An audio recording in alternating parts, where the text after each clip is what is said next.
राधे कृष्णा भक्तों, आज मैं आप सभी को इस वीडियो में एकादशी व्रत कथा सुनाने जा रही हूँ। तो चलिए शुरू करते हैं।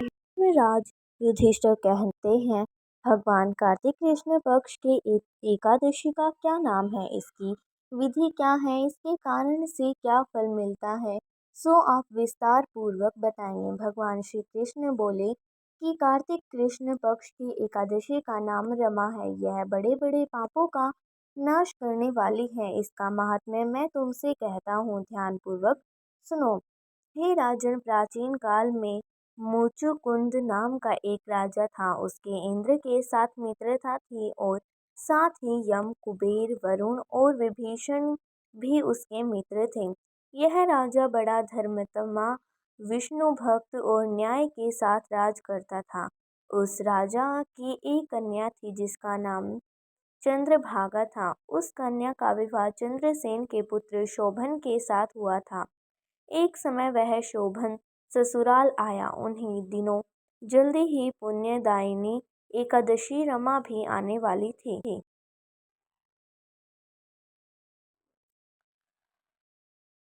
जब व्रत का दिन समीप आ गया तो चंद्रभागा के मन में अत्यंत सोच उत्पन्न हुआ कि मेरे पति अत्यंत दुर्बल हैं और मेरा पिता की आज्ञा अति कठोर है। दशमी को राजा ने ढोल बजवाकर सारे राज्य में यह घोषणा करवा दी कि एकादशी को भोजन नहीं करना चाहिए। ढोल की घोषणा सुनते ही शोभन को अत्यंत चिंता हुई। सो अपनी पत्नी से कहा कि हे प्रिय, अब क्या करना चाहिए? मैं किसी प्रकार भी भूख सहन नहीं कर सकूंगा। ऐसा उपाय बतलाओ कि जिससे मेरे प्राण बच सके, अन्यथा मेरे प्राण अवश्य चले जाएंगे। चंद्रभागा कहने लगी कि हे स्वामी, मेरे पिता के राज में एकादशी के दिन कोई भी भोजन नहीं करता। हाथी, घोड़ा, ऊंट, बिल्ली, गौ आदि भी तृण अन्न जल आदि ग्रहण नहीं कर सकते। फिर मनुष्य का तो कहना ही क्या है। यदि आप भोजन करना चाहते हैं तो किसी दूसरे स्थान पर चले जाइए, क्योंकि यदि आप यहीं रहना चाहते हैं तो आपकी अवश्य व्रत करना पड़ेगा। ऐसा सुनकर शोभन कहने लगा कि हे प्रिय, मैं अवश्य व्रत करूंगा। जो भाग्य में होगा वह देखा जाएगा। इस तरह शोभन एकादशी का व्रत करने के लिए तैयार हो गया। इस प्रकार से विचार कर शोभन ने व्रत रख लिया और वह भूख व प्यास से अत्यंत पीड़ित होने लगा। जब सूर्य नारायण अस्त हो गए और रात्रि को जागरण का समय आया, जो विष्णुओं को अत्यंत हर्ष देने वाला था, परंतु शोभन के लिए अत्यंत दुखदायी हुआ। प्रातः काल होते ही शोभन के प्राण निकल गए। तब राजा ने सुगंधित काष्ठ से उसका दाह संस्कार करवाया, परंतु चंद्रभागा ने अपने पिता की आज्ञा से अपने शरीर को दग्ध नहीं किया और शोभन की अंत्योष्टि क्रिया के बाद अपने पिता के घर में ही रहने लगी। रमा एकादशी के प्रभाव से शोभन को मंद्राचल पर्वत पर धन धान्य से युक्त तथा शत्रुओं से रहित एक सुंदर देवपुर प्राप्त हुआ। वह अत्यंत सुंदर रतन और दुयमणि जटित सर्व के खंभों पर निर्मित अनेक प्रकार के स्फटिक मणियों से सुशोभित भवन में बहुमूल्य वस्त्राभूषणों तथा छत्र व चंवर से विभूषित गंधर्व और अप्सराओं से युक्त सिंहासन पर आरूढ़ ऐसा शोभायमान होता था मानो दूसरा इंद्र विराजमान हो। एक समय मुचुकुंद नगर में रहने वाले एक सोम शर्मा नामक ब्राह्मण तीर्थ यात्रा करता हुआ घूमता घूमता उधर जा निकला और उसने शोभन को पहचान कर कि यह तो राजा का जमाई शोभन है, उसके निकट गया। शोभन भी उसे पहचान कर अपने आसन से उठकर अब उसके पास आया और प्रणामादि करके कुशल प्रश्न किया। ब्राह्मण ने कहा कि राजा मुचुकुंद और आपकी पत्नी कुशल हैं। नगर में भी सब प्रकार से कुशल हैं, परंतु हे राजन, हमें आश्चर्य हो रहा है। आप अपना वृतांत कहिए कि ऐसा सुंदर नगर जो न कभी देखा न सुना आपको कैसे प्राप्त हुआ। वह तब शोभन बोला कि कार्तिक कृष्ण की रमा एकादशी का व्रत करने से मुझे यह नगर प्राप्त हुआ, परंतु यह अस्थिर है। यह स्थिर हो जाए ऐसा उपाय कीजिए।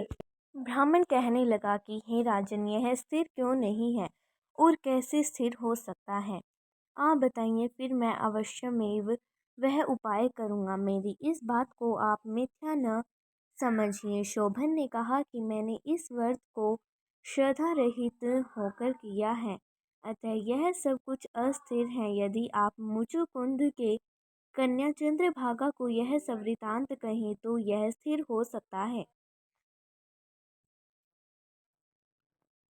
ऐसा सुनकर उस श्रेष्ठ ब्राह्मण ने अपने नगर लौटकर चंद्रभागा से सब वृतांत कह सुनाया। ब्राह्मण के वचन सुनकर चंद्रभागा बड़ी प्रसन्नता से ब्राह्मण से कहने लगी कि हे ब्राह्मण, ये सब बातें आपने प्रत्यक्ष देखी हैं या स्वप्न की बातें कर रहे हैं। ब्राह्मण कहने लगे कि हे पुत्री, मैंने महावन में तुम्हारे पति की प्रत्यक्ष देखा है, साथ ही किसी से विजय न हो ऐसा देवताओं के नगर के समान उनका नगर भी देखा है। उन्होंने यह भी कहा है कि यह स्थिर नहीं है, जिस प्रकार वह स्थिर रह सके सो उपाय करना चाहिए।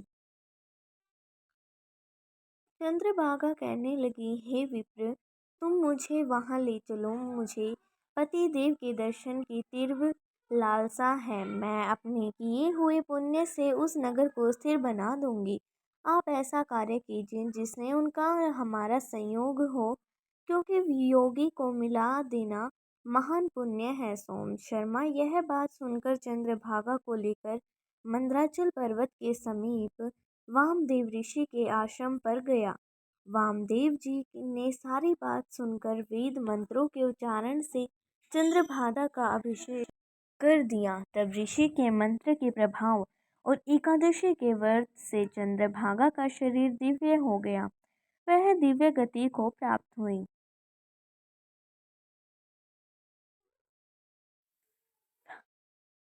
इसके बाद बड़ी प्रसन्नता के साथ अपने पति के निकट गई।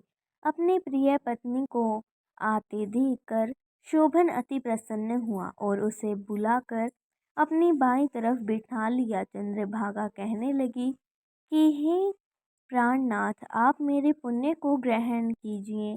अपने पिता के घर जब मैं 8 वर्ष की थी, तब से विधि पूर्वक एकादशी के व्रत का श्रद्धापूर्वक करती आ रही हूँ। इस पुण्य के प्रताप से आपका यह नगर स्थिर हो जाएगा तथा समस्त कर्मों से युक्त होकर प्रलय के अंत तक रहेगा। इस प्रकार चंद्रभागा ने दिव्य आभूषणों और वस्त्रों से सुसज्जित होकर अपने पति के साथ आनंद पूर्वक रहने लगी। हे राजन, यह मैंने रमा एकादशी का महात्म्य कहा है। जो मनुष्य इस व्रत को करते हैं उनके ब्रह्मा हत्यादि समस्त पाप नष्ट हो जाते हैं। कृष्ण पक्ष और शुक्ल पक्ष दोनों की एकादशियां समान हैं, इनमें कोई भेदभाव नहीं है, दोनों समान फल देती हैं। जो मनुष्य इस महात्म्य को पढ़ते अथवा सुनते हैं वे समस्त पापों से छूटकर विष्णु लोक को प्राप्त होता है या होती हैं। तो आपको ये वीडियो कैसी लगी कमेंट करके ज़रूर बताइएगा। लाइक शेयर कमेंट सब्सक्राइब ज़रूर कीजिएगा, please please please. Thanks for watching. अगर आपको ऐसी और वीडियो चाहिए तो हमारे चैनल को सब्सक्राइब ज़रूर करें प्लीज़।